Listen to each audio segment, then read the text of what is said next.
O roadmap, ele parece bastante com a visão de um cronograma. Só que ele, igual o EAP, ele tá uma visão mais de alto nível, tá? Uma visão mais resumida. Aqui, pensa que o EAP, imagina que vocês não estão vendo aqui esses quarters essas flechas. Então, o EAP, ele ia trazer só aqui para a gente. Então, o meu projeto vai ter a parte de crescimento, né, de usuário, vai ter a parte de escalabilidade e vai ter a redução pode ser de desligamento ou cancelamento, né? Vai ter a parte de análise dessa redução. Então, o EAP seria só essas três caixinhas aqui. Aqui no roadmap, eu vou destrinchar em também de uma forma macro, uma previsibilidade de em quanto tempo que aquilo vai ser concluído. Então, essa primeira etapa aqui, ó, só no crescimento do usuário, eu estou vendo que eu tenho três grandes etapas, três macro etapas. E que essa primeira macro etapa vai até o terceiro quarto de 2022 e essa segunda aqui até o segundo quarto. Lembra que não necessariamente a gente tem atividades interdependentes, pode ser atividades que acontecem em paralelo também, tá? Então, ó, por exemplo, essa aqui só começa lá na metadinha do segundo quarto, né? De 2022. Essa aqui pega o. Ah, gente, é porque eu tô falando aqui é 22, 23, até eu me embananei. Mas faz sentido, tá? Então, essa aqui pegou o segundo quarto de 22 até o terceiro, e aqui o quarto até o segundo quarto de 23, tá? Então, eu sei, eu tenho uma previsibilidade de até quando eu vou entregar essa etapa, mas ainda está muito macro, ó. Aqui eu já tenho subfases. Dentro dessa fase de autosave, eu vou ter várias outras atividades dentro dessa também, e assim vai. Aqui na descalabilidade, a mesma coisa. Eu tenho previsões macros aqui e subetapas. E dentro de cada essa etapa, eu vou ter a minha lista de tarefa e os prazos de cada uma e os responsáveis. Legal? Faz sentido para você? Para vocês? Então, aqui, diga quem é Licença. Esse quarter que você se refere, na verdade, significa o que exatamente? Ah, tá. É como a gente. É porque esse aqui tá em inglês, e aí depende da divisão, mas assim, pode ser semestre, bimestre, pode ser, entendeu? Pode ser mensal. Então, isso aqui foi só uma divisão, porque tá.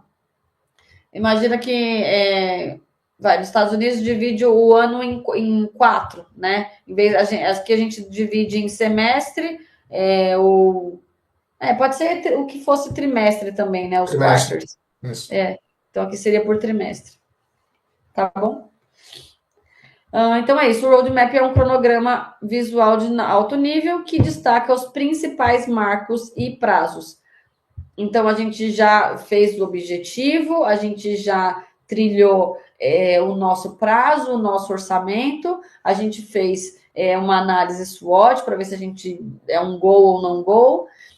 A gente fez o nosso EAP dos blocos principais das nossas tarefas, a gente criou um roadmap. Na verdade, a gente pode criar um cronograma mais detalhado e o roadmap ele vem depois, porque aí do meu detalhamento é que eu vou conseguir fazer a visão de alto nível das outras etapas para construir o nosso roadmap. E geralmente esse cenário aqui é o mais apresentado quando vai ter uma proposta de implementação de gestão de projetos, de implementação de solução de problemas. É geralmente esse formato aqui que eu utilizo, inclusive, para os meus clientes de consultoria, tá? E depois, ali no status report, a gente vai destrinchando as microatividades. Fez sentido para vocês? Dúvidas, comentários, críticas, elogios. Temos aí 6 minutinhos para vocês. Eu gostaria de fazer uma pergunta em relação ao seguinte, tipo assim, eu achei que é muita informação e é muita informação valiosa ao mesmo tempo pra gente absorver. E eu com certeza vou precisar rever essa aula mais vezes. Eu também com certeza tenho interesse no livro, né? Mas eu gostaria de saber, por exemplo, uma pessoa iniciando, né? Por exemplo, porque eu não quero só ficar no campo teórico, eu também quero ir para a parte prática. Então, S- o que que você recomendaria se eu quisesse começar devagar com esse planejamento? Por exemplo, vamos lá, ir de forma gradual, né? Até eu chegar, por exemplo, no roadmap e coisas do tipo, quais ferramentas, né, como o Trello que você disse, quais outros tipos de ferramentas você recomenda para ir realmente gradual, do comecinho ali, sabe? Para depois ir se aprimorando para pegar essa parte prática e tal. Legal. Vamos lá, Léo. Realmente é muita coisa. E eu tentei fazer aqui eu fiz bem acelerado, porque, como eu falei no começo, eram 2 aulas em uma, tá? Lá em Londres eu fiz esse curso, foi em um mês. Então, realmente é muito conteúdo. Vou passar as cartilhas, compartilhar com o Matheus para ele entregar para vocês fazerem os exercícios, tá? E todas essas ferramentas que eu estou trazendo aqui não são obrigatórias para que vocês consigam executar o projeto de vocês.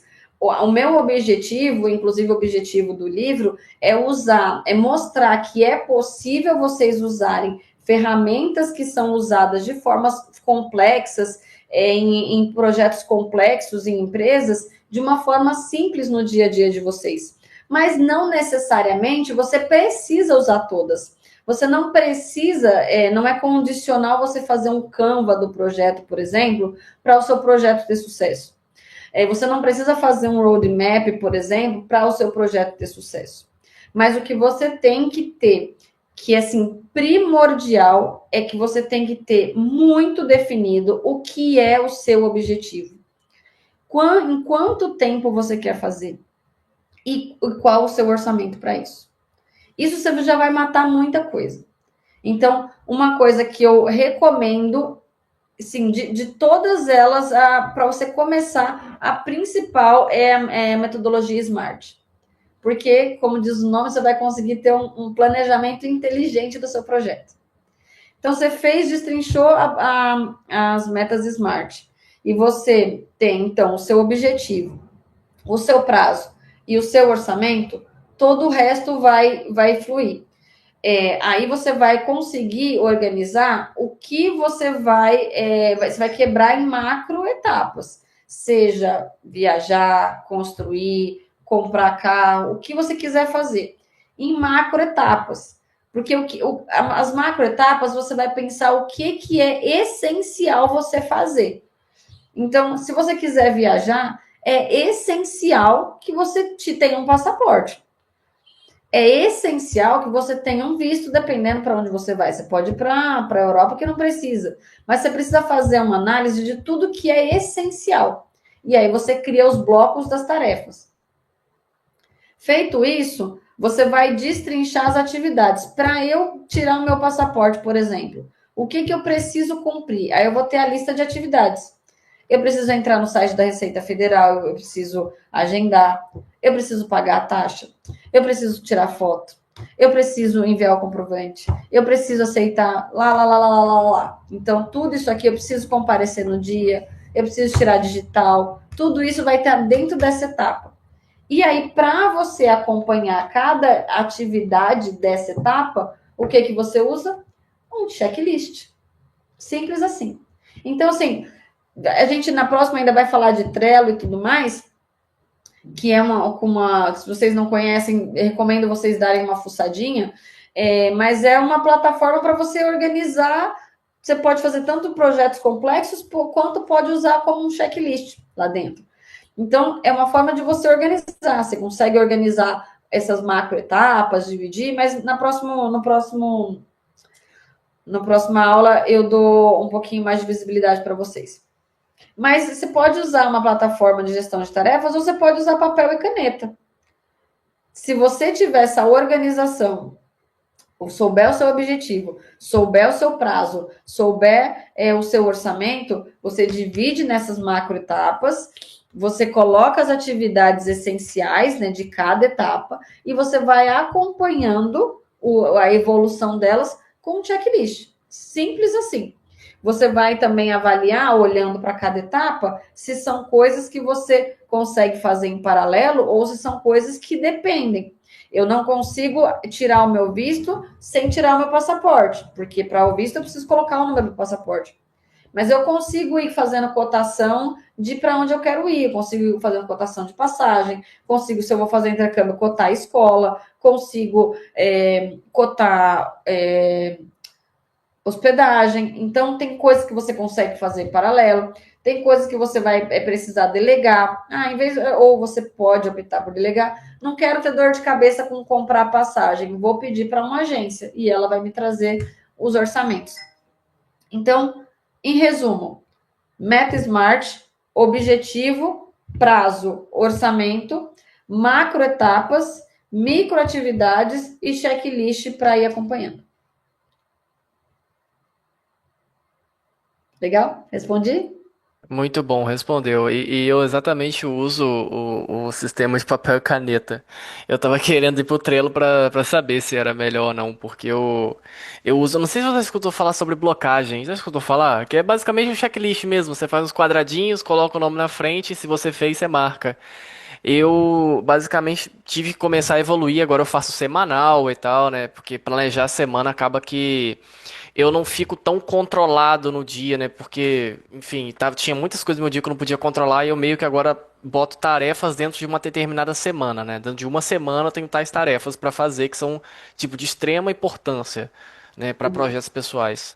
Mas muito interessante, muito bom, tá? Muito obrigado, você respondeu sim. Imagina. Legal. Vamos olhar aqui um spoiler, ó. O que você estava falando de blocagem, Léo, imagino seja bem parecido com Kanban, né? Então tem os blocos de atividade ali e a gente vai arrastando os cards conforme a evolução. Então a gente vai falar de Kanban, gestão de risco, matriz de risco e aí já tem a outra, que aqui estava como se fosse só a terceira aula, mas aí a gente também já vai falar do acompanhamento do projeto e tudo mais e conclusão.